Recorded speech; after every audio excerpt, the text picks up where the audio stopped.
Dans cette forêt, certains disent qu'ils les ont vus. De tout petits êtres, à peine plus grands qu'un champignon. Ils vivent la nuit, creusent la terre, parlent aux renards. Mais attention, si tu les regardes trop longtemps, ils disparaissent.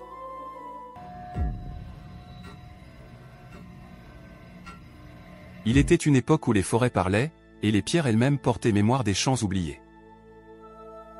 Au cœur des monts de Ferune, là où la mousse dort sur le granit et les racines boivent le silence, vivait un nain nommé Grimwalk, du clan des Mains Grises.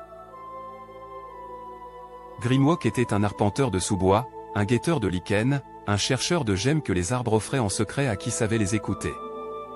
Suspendu dans une goutte d'eau, piégé comme un souvenir dans une larme gelée, flottait une lumière. D'abord, Grimwalk crut à une illusion. Un éclat de rosée ou le reflet d'un astre oublié. Mais la lumière bougea. Elle battit des ailes. C'était une fée.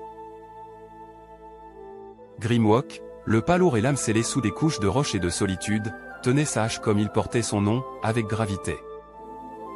Devant cette créature figée dans la goutte, il observa. Jamais il n'avait vu pareille lumière. Non pas celle des torchers ou des gemmes, mais une clarté née du chant et de l'oubli. C'était une fée de l'aube verte, jadis messagère entre les mondes, trahie par l'ombre, car l'ombre ne sait que trahir.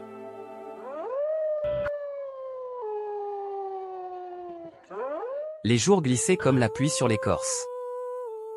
Grimwalk avait délaissé les galeries pour les ramer, troqué le marteau contre la mousse, et vivait dans le silence des feuillages anciens. Un soir, alors que le ciel pesait bas et que la brume rongeait les sentiers, il trouva une souche large, creusée comme un trône oublié. Elle luisait d'une pâle phosphorescence, veine d'ambre dans le bois mort, et Grimwalk, sans mot ni pensée, s'y assit. Grimwalk était un nain bûcheron et avait besoin de bois car l'hiver était rude. Ce jour-là, alors que les brumes s'étiraient comme des âmes fatiguées entre les troncs d'épicéas, Grimwalk suivait un filet d'eau, ancien comme le monde, nommé l'Armelune.